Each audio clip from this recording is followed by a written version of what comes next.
Bismillahirrahmanirrahim. Assalamualaikum warahmatullahi wabarakatuh. Tuan-tuan dan puan-puan, nama saya Muhammad Tajuddin Muhammad Rasdi.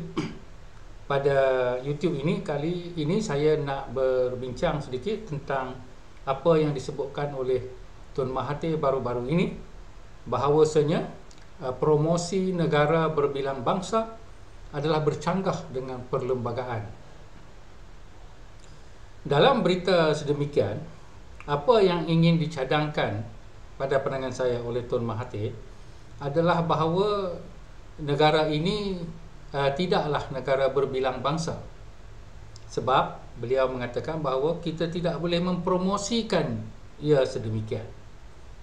Jadi ini sebenarnya bercanggah dengan bagaimana kita mempromosikan tourism, dan juga bagaimana semasa kecil kita belajar lagu Muhibbah, lagu Malaysia Berjaya, dan juga apabila dewasa kita mendengar ataupun membaca wawasan 2020 Tun Dr. Mahathir sendiri yang menyanggah diri dia sendiri.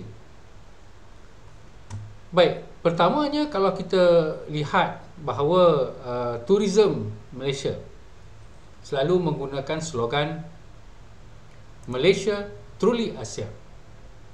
Ini kenapakah apabila kita nak menjajah negara kepada orang-orang luar, kita amat berbangga dengan kepelbagaian kita. Kita juga ada Sabah dan Sarawak yang mempunyai ramai penduduk-penduduk etnik yang berbeza dengan etnik Melayu. Dan ini juga menjadi sebahagian daripada apa yang dikatakan negara Malaysia. Kenapakah Tun cuba memecah belahkan negara kita yang sudah lama kita menjiwainya sebagai negara berbilang bangsa, berbilang kaum, iaitu berbilang agama, dan lagu-lagu serta ucapan-ucapan Perdana Menteri sebelum ini menggariskan, contohnya Ismail Sabri, keluarga Malaysia, contohnya Najib Tun Razak, One Malaysia. Jadi kenapa kita tidak menggalakkan bahawa Malaysia ini hanya mendukung satu kaum sahaja? Memanglah daripada sejarah kita tahu bahawa Malaysia ni dijadikan daripada kemerdekaan tanah Melayu. Pembentukan Malaysia 1963, kemerdekaan kita 1957, dan di situ kita menjadi daripada tanah Melayu kepada Melaya, dan Melaya pula mempunyai warga negara Melayu, Cina, India dan sebagainya. Apabila 1963 kita menjadi Malaysia, maka Sabah dan Sarawak dengan rakyat-rakyatnya yang berbilang kaum, berbilang agama dan kepercayaan menjadi sebahagian daripada Malaysia, keluarga Malaysia, One Malaysia. Jadi bagi Tun untuk memecah belahkan kaum ini supaya orang-orang Melayu menyokong satu parti politik yang dia sokong, iaitu parti politik yang majoritinya Melayu, maka ini adalah usaha memecah belahkan kaum di negara ini bagi tujuan dan niat yang tidak baik. Cuba kita renung semula lagu yang kita nyanyikan sewaktu kita kecil dahulu, dan saya masih ingat lagi, iaitu lagu Malaysia Berjaya. Kalau dipahamkan, kita tengok lirik, kalau dah lupa, Malaysia kita sudah berjaya, aman, makmur, bahagia, Malaysia abadi selamanya, berjaya dan berjaya. Berbagai kaum sudah berikrar menuju cita-cita satu bangsa, satu negara, Malaysia berjaya. Dari Perlis sampailah ke Sabah, kita sudah merdeka, negara makmur, rakyat mewah, kita sudah berjaya. Dengan semboyan kita berjaya menuju di angkasa, satu bangsa dan satu negara, Malaysia berjaya. Jadi kalau kita lihat lirik ini, disebut berbagai kaum sudah berikrar. Tidak dipisah-pisahkan antara Melayu dengan kaum-kaum yang lain. Jadi ini adalah satu contoh di mana jiwa kita sebagai rakyat Malaysia terbentuk daripada lagu patriotik. Dan kalau kita pilih lagu patriotik yang lain, iaitu lagu Muhibah. Jadi kalau kita baca Muhibah, Muhibah, itulah amalan kita semua. Muhibah, Muhibah, sejak sedari zaman purbakala. Tunaikanlah ikrar satu nusa, satu bangsa merdeka, satu logat dan satu suara dalam Malaysia jaya. Junjung tinggi cita-cita bangsa, hormatilah perlembagaannya, marilah kita berganding tangan, hapuskanlah jurang perbezaan. Muhibah, Muhibah, gema bersatu padu satu bangsa. Negarakan makmur bahagia dalam Malaysia berjaya.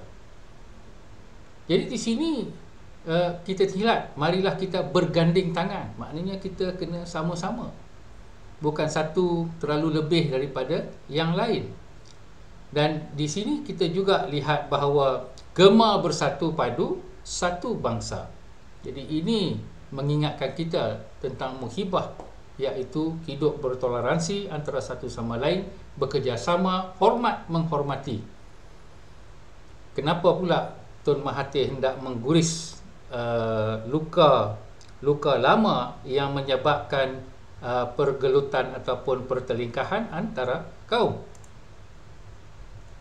Jadi akhir sekali saya nak tunjukkan juga apakah yang dikatakan oleh Tun Mahathir sendiri di dalam Wawasan 2020. Mari kita sama-sama membaca.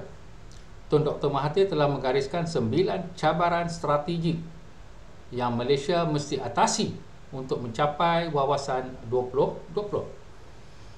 Cabaran pertama, membina bangsa Malaysia yang bersatu padu.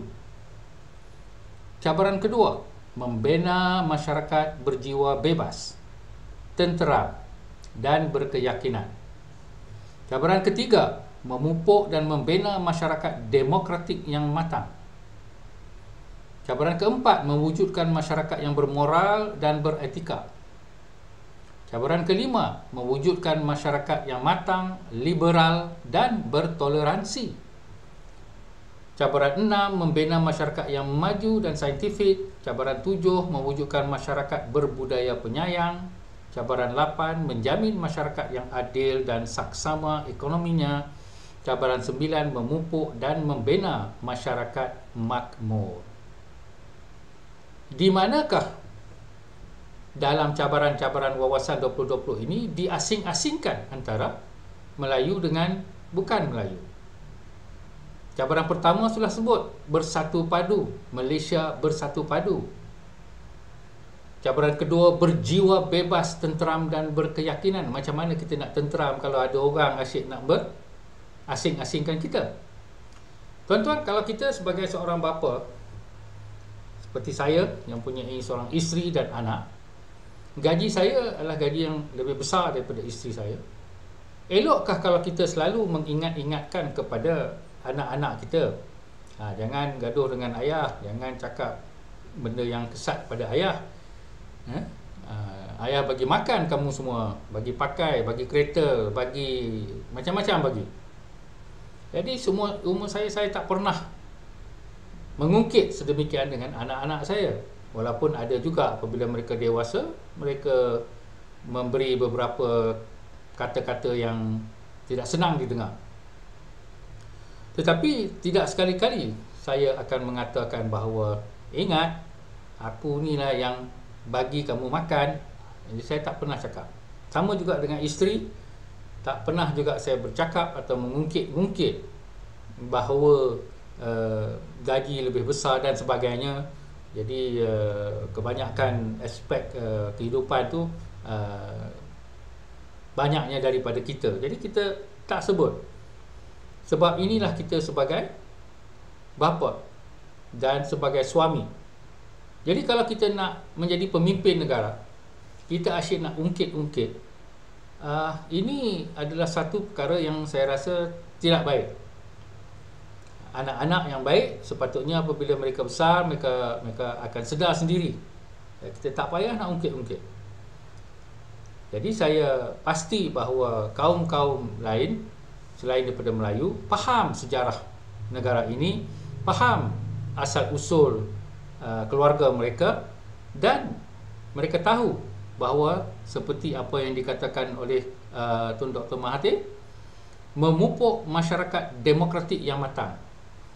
Tuan-tuan kalau faham makna demokratik, maknanya kita ni semua bertanggungjawab ataupun menjadi milik Malaysia ini kepada semua rakyat Malaysia, tidak diasing-asingkan. Demokratik maknanya rakyatlah yang memiliki negara ini. Sebab itulah rakyat yang memilih pemimpin.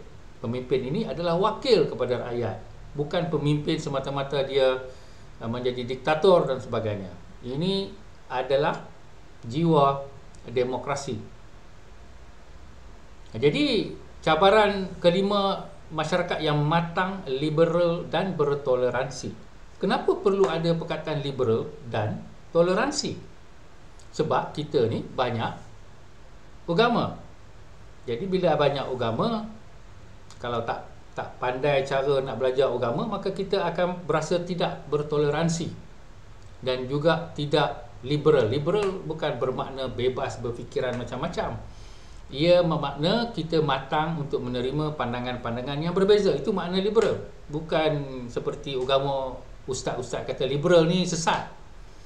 Tuan kena faham makna liberal. Liberal ni memberi pemikiran yang berbeza, pemikiran yang lebih bernas, pemikiran yang kritis daripada mengikut tradisi dan mengikut pemimpin, taksub pemimpin. Orang liberal, orang yang boleh berfikir. Jadi kalau Mahathir bercakap baik, orang liberal akan ikut. Kalau Mahathir cakap tak baik, orang liberal faham. Tetapi kalau orang tu tak liberal pemikiran dia akan mengikut je lah. Mengikut tanpa menyoal. Jadi di sini saya nak akhiri bahawa kita semua harus menjaga negara kita sendiri. Tanggungjawab negara ini, tanggungjawab kita. Jangan kita salah-salahkan sesiapa, maupun Tun Dr. Mahathir. Sebab kesemuanya ini atas tanggungjawab kita, jiwa kita, hati kita, pemikiran kita sendiri.